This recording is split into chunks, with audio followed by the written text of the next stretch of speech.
네, 여러분 안녕하십니까. 뉴스 빅5 시작하겠습니다. 오늘 함께 하실 네 분 먼저 소개해드리겠습니다. 최경선 매일경제 논설위원, 임방글 변호사, 하재근 평론가, 김성수 변호사 나오셨습니다. 어서 오십시오. 오늘 첫 번째 키워드부터 살펴보겠습니다.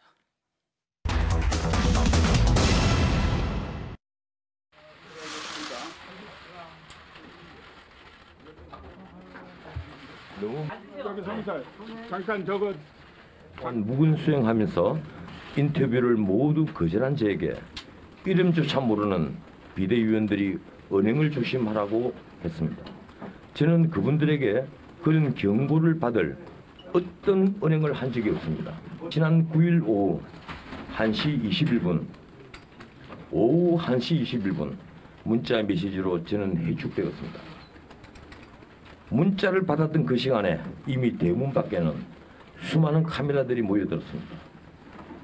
구순의 제 어머니는 대문 밖을 내다볼 엄두조차 내지 못했습니다.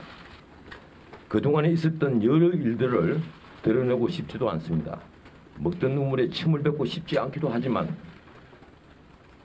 혁신을 거부하는 당에 아무런 미련이 없기 때문입니다. 최 의원, 오늘 기자들이 굉장히 많이 모였다는 건 관심이 많았다는 건데 폭로는 없었습니다.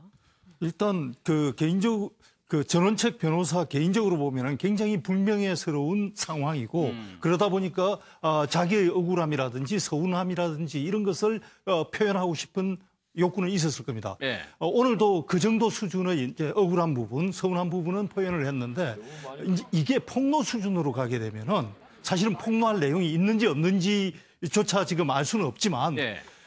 서로 있어서 폭로를 한다 하더라도 그것은 서로 방금 말했듯이 먹던 우물에 침 뱉기시고 그렇죠. 네. 누워서 침 뱉기이기 때문에 그것은 서로에게 상처가 되는 것이고 네. 그래서 저도 오늘 이 정도 그러니까 자기가 서운했던 부분, 억울했던 부분을 얘기하는 정도의 간담회가 되지 않겠나 이렇게 예상을 했고 네. 실제로도 그렇게 된 것 같습니다. 나오는 과정에 대한 설명이었는데 임방글 글쎄요. 좀 그 문자 메시지로 그 통보를 받았다는데 그 부분에 대해서 조금 실망이 큰 거 봐요. 구순의 어머니 얘기까지 했거든요. 네, 그렇죠. 당연하죠. 이 문자로 본인이 이제 해촉 통보를 받았다고 했고요. 그런데 그 문자를 받았던 시간에 이미 그 집 대문 밖에 카메라가 이미 수많이 있어서 언론들이 와 있었다. 네, 이제 구순이 대신 이 연세가 많으신 어머님이 대문 밖을 내다볼 엄두조차 내지 못했다. 네. 이렇게 우회적으로 표현하면서 본인이 문자로 해촉 사실을 통보받은 거에 대한 이런 서운함을 표현했습니다. 예. 근데 하재근 평론가님, 이게 아무튼 정치 활동을 계속 하겠다는 뜻은 좀 내비쳤어요. 활동을 계속 하겠다고 그랬거든요. 예, 그러니까 전원책 변호사야 그 전부터도 우리나라 보수를 대표하는 논객 중에 한 명이었고 네.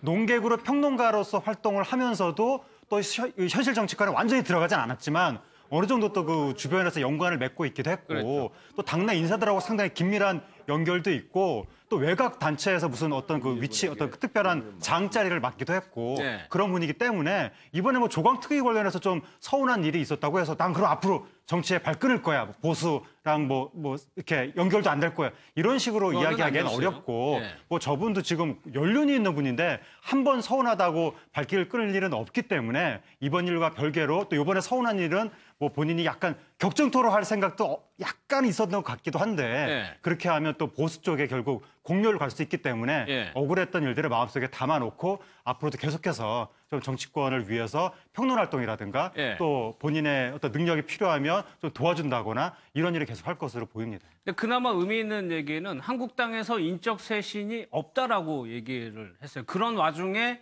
비박과 친박이 같이 좀 해가시를 하는 모습을 보여줬었거든요.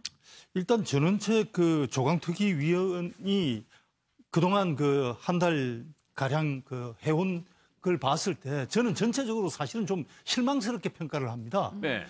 본인은 인적 쇄신이 나름대로 하려고 했으나 여러 가지 때문에 안 됐다. 특히 이제 전당대회가 2월 달에 열려야 되느냐 이 부분에 대해서 사실은 전원책 변호사의 말에 일리가 있습니다. 지금 예산 전국 중에서 의원들이 예산 심의하느라 바쁜데 예. 누구를 자를지 누구를 넣을지 이걸 평가하는 것이 예. 2월까지 맞느냐 이런 부분은 부분적으로 일리가 있는데 이것을 또 늦추게 되면은 굉장히 계파별로 싸움이 불거지는 측면이 있습니다. 네. 그 전당대회 시기를 가지고 그렇다면은 주어진 시기 내에서 사실은 저는 플러스 정치를 했어야 맞다. 네. 무슨 뜻이냐면은 이게 저 시간이 걸리는 작업을 한쪽에 할 때는 지금 당장 보는 사람들한테 성과를 보여줘야 될 책임도 있습니다. 예. 그렇다면은 조강특위위원으로 들어가자마자 새로운 인물을 가시적인 성과로 영입해서 보여주는 작업. 이 작업과 그다음에 잘라내야 될 네, 사람들을 고르는 작업이 동시에 병행이 돼야 되는데 새로운 인물을 영입하는 가시적인 성과가 없었다는 거죠. 예, 예. 그래서 그런 부분에 있어서 전체적으로 놓고 봤을 때 아쉽게 해촉이 됐지만 예. 저런 결과가 나오기까지는 전원책 변호사의 행동에도 약간의 실망스러운 부분이 있었다. 이렇게 저는 정리를 합니다. 그러면 앞으로 한국당의 내부는 어떻게 전망을 해볼 수 있습니까? 기존에 있던 사람들이 계속적으로 그 계파를 유지하면서 움직일까요?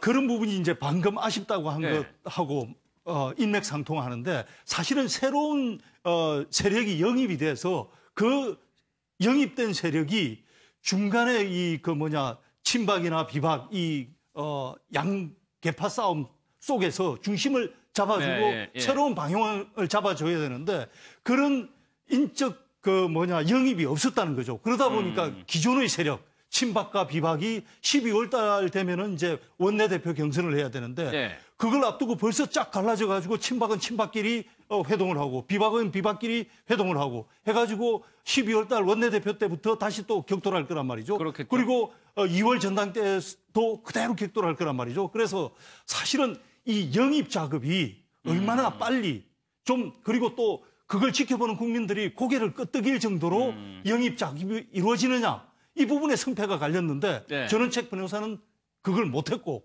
새로 이제 조강특위를 맡는 그 조강특위에서 얼마나 빨리 새로운 인물을 영입하느냐 이게 이제 변수겠죠. 알겠습니다.